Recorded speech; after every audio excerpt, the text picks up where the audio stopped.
Get out!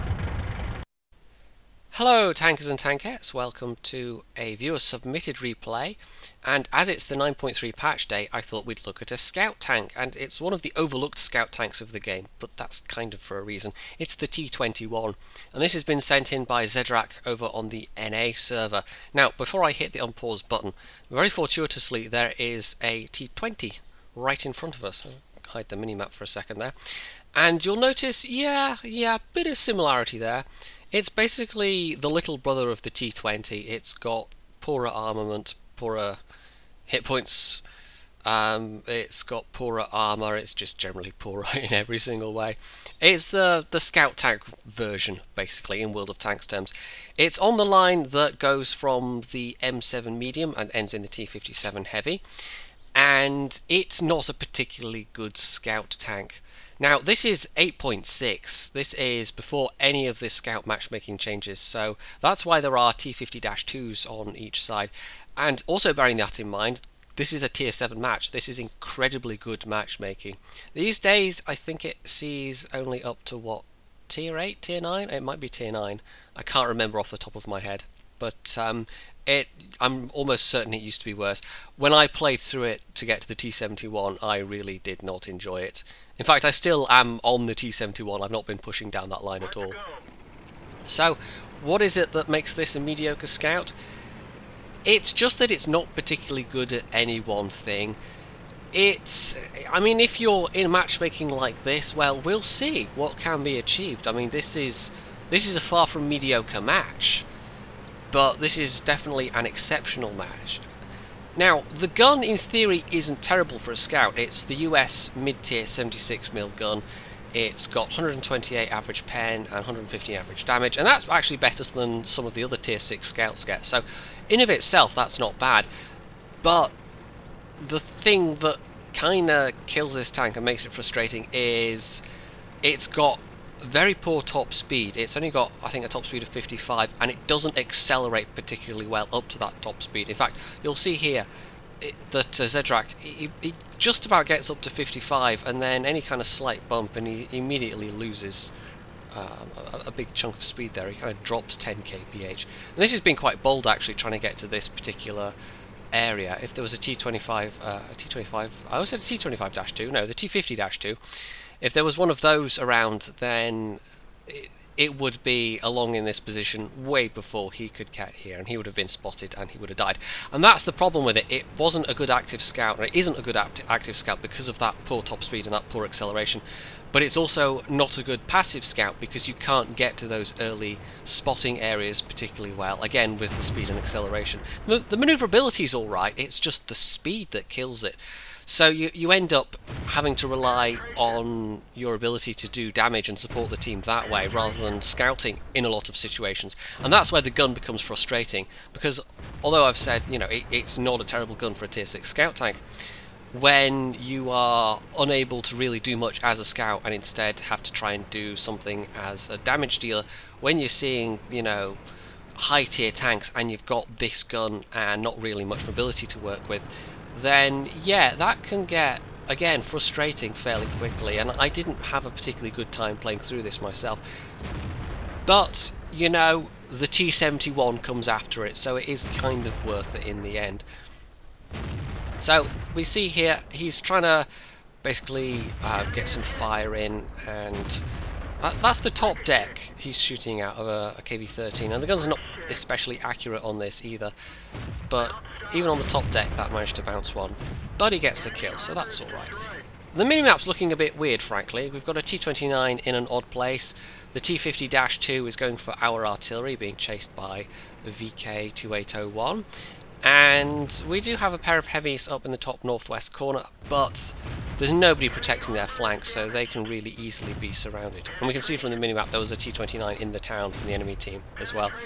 So that's the artillery down, that's our AMX M445 down, leaving just the IS surrounded by enemies up in that top corner, and another kill for Zdrack. That's not bad, although it was a tier 6 medium tank, so, you know, not that tough of a target, all things considered.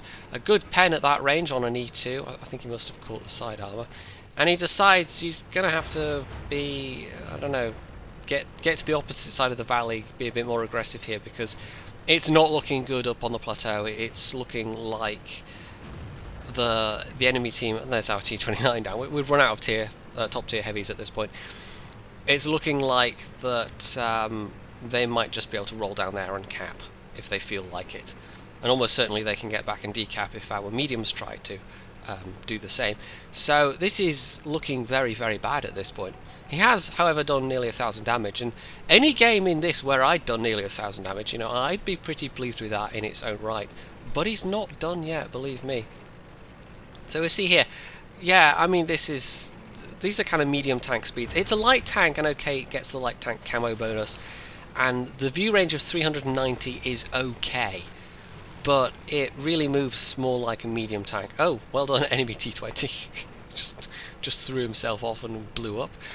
So, yeah, and the other thing about the 390 view range is, even if you've got optics or binoculars, when you're in kind of tier 8, tier 9 battles, it doesn't matter that much, because there are enemy mediums with better mobility and better view range than you, or, you know, equal view range. In fact, no, there are some with better view range that just outclass you in every way. So at that point, all you've got left is your camo bonus. So that makes this an extremely situational tank. Now, he's quite lucky here in that the T29 has got two things to deal with. So the T29 has just taken out the 2801, but that's meant that Zdrack could, without fear of return fire, just keep pumping shots into this guy. And I think he decides that he's going to take the hit in order to finish off the T29. Oh, excuse me. But fortunately, he doesn't have to. He sets the guy on fire and still has full health, and that's quite useful. Because as you can see, this thing has got pretty much, it's like tier 5 heavy tank hit points, which is not bad.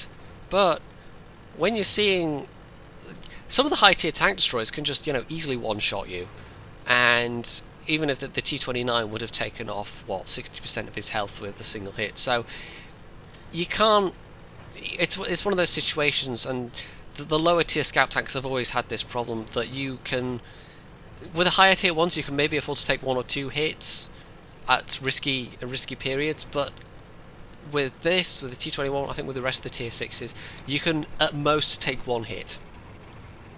Unless you're facing an enemy with a really weak gun, but there are still plenty of things around that can just one-shot you. So, what is left on the enemy team? Well, the enemies did go back. The remaining enemies did go back to defend and took some losses in the process. So that's useful, but it's still 3 versus 1, and he's facing a T20, an SU-152, who possibly has the derp gun, which could easily one-shot him, and a Churchill 7. And they're tricky enemies in a variety of ways. The T20 and the SU-152 because of their firepower more than their armour, and the Churchill 7, well, that is the opposite. That's more because of its armour than its firepower. So he's having to spot for himself, he's having to gather his own intelligence, basically. And he's a bit cautious, but his 6th sense hasn't gone off. So, does he even have 6th sense on this? Maybe he doesn't. I haven't been paying attention. I should really. It's one of those things where you just suddenly think, oh yeah, no, was that a thing that's popped up? I don't know. But anyway, he's definitely got better view range than the Churchill 7, and so he can be fairly sure he wasn't spotted just then. So normally this is the kind of situation where you would try and gather intelligence for your team, but he is the remainder of his team, so he's going to have to proceed cautiously here, and he's just trying to determine where the enemy tanks are. Now he's spotted the Churchill going along there. The T20 is definitely fast enough that he could have taken the same route and not been spotted. The SU may have gone through the valley because the SU is not a particularly fast beast, but maybe he was able to take the same route. In this situation, when you're faced with what the enemy team has, when you've got a scout tank, even one with fairly mediocre mobility, it's usually the better thing to just try and cap, because unless it's a high tier scout, well, in fact, even if it is a high tier scout, in which case it probably is going to have even better mobility, the chances are that if you're trying to hunt them down, what's going to happen is you're either going to be split up and they're going to be able to pick you off, or they are going to be chasing you round and round the map and it's going to be a draw. And I've seen stuff like that happen firsthand. So they're not doing the wrong thing in this circumstance. They're trying to cap, and that is actually the right thing to do. The downside of that is that tells Zdrack exactly where they are and how many of them there are, if he's using a mod that tells him how many people are on the cap circle at any given time. So he knows there is one currently, which is probably the T20 as the fastest.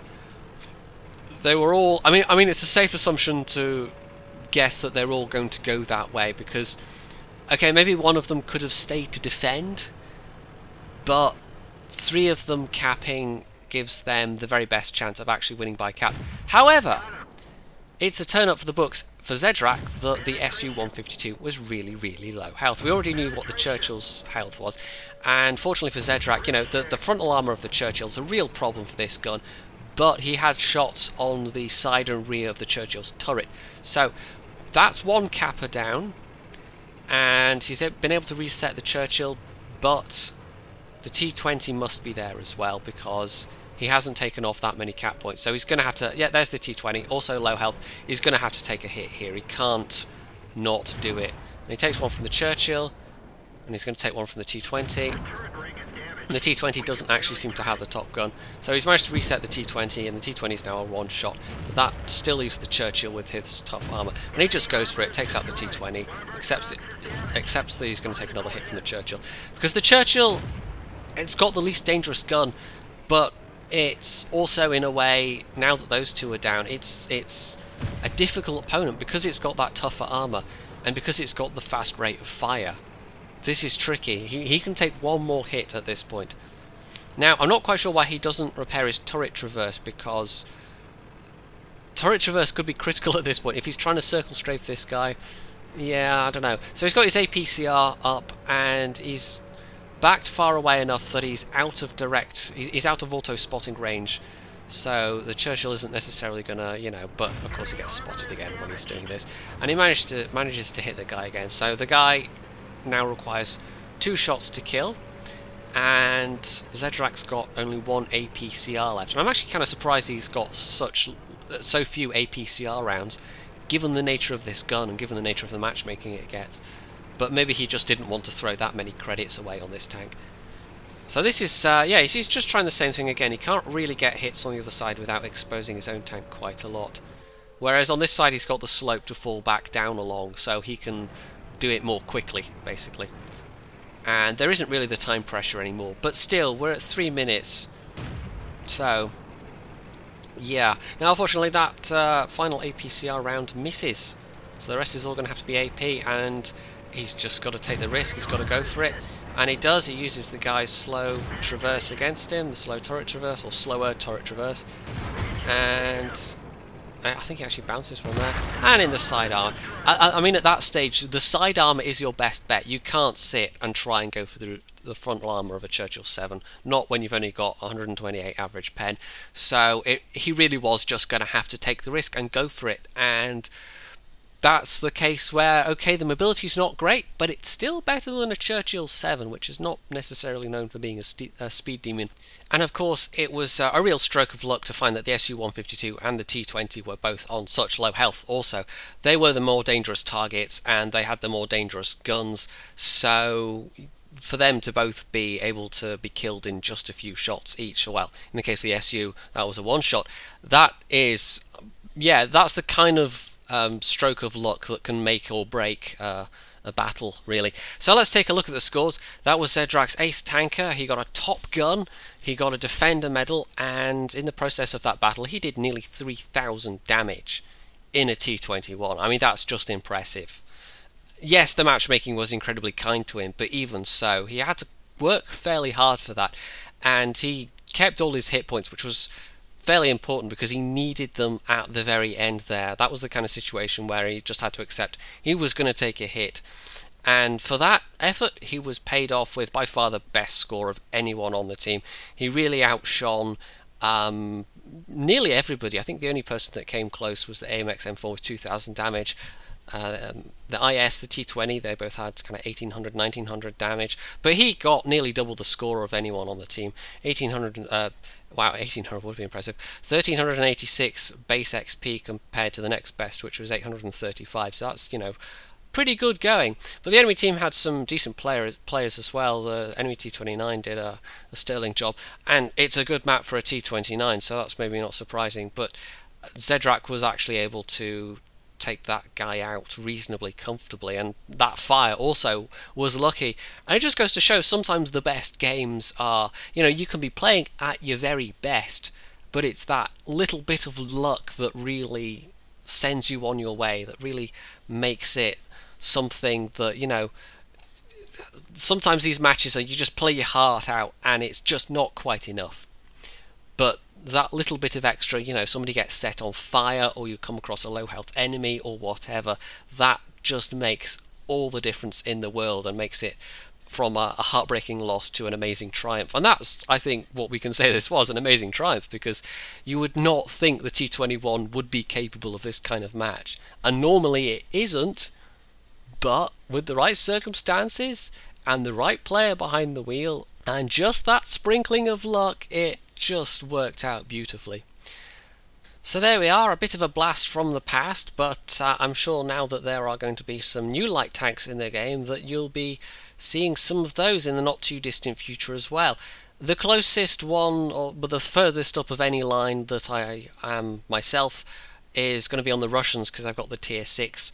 But I'm sure that as ever, you guys and gals will be sending me in your replays as well, so I shall be interested to see some of the ones I get sent. Maybe we'll have some showcase-worthy ones, and I can show off the new tanks in all their glory.